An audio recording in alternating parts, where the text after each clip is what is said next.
as I explained with my cars, it kind of makes me cringe to start a car and move it 5 feet and shut it off. If I start one of my cars that we've built, even if I'm just running to town, I'll take the long way back road and around, make sure it gets up to temperature and get on it a few times just as first off, it's fun, but secondly, to blow out the cobwebs, in other words, because you certainly won't wind up with something like that happening when you actually get it up to operating conditions. So it's kind of like that scene from Ford versus Ferrari where Ken Miles is like telling the guys like the Italian tune-up basically, where he's like, "Get on your car." Yeah, right at the beginning. So that exactly, this would be Ken Miles would be telling his daughter the same thing. But I want to see what else. I want to see what else is going on here. So.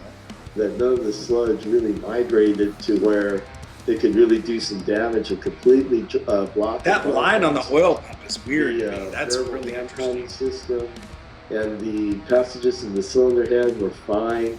We didn't destroy a cam, or we didn't destroy any of the variable cam timing stuff, but we're really lucky that didn't happen.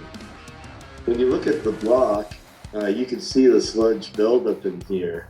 Normally when you run synthetic oil and change it frequently, when you open up the motor, everything looks brand new. But there was a bunch of sludge, and that's from all that ethanol condensation mixing with the oil and creating this horrible sludge situation.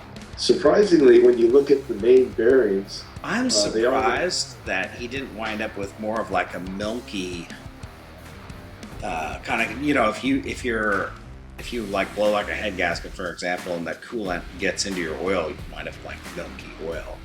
Like immediately you talked about blowing a head gasket, always talking about supermotor. Well, what I'm saying though is like, man, with that, like if it had that level of vapor water getting in there, I would assume when you change the oil, no matter how often, if you were getting that much water in there, that it would be milky, like contaminated, like. Yeah. I'm wondering if this is also like if this had like I'm really not as familiar with the Subaru engines, but kind of like a EGR is not the right word, but a recirculating emissions type of system on it that was just dumping like the garbage stuff back into the crankcase, because that's some really dark, like I was saying, on those pistons, they have some horrible looking carbon buildup on them, and it really does seem like it's got a lot of the exhaust byproduct back into that oil system somehow. So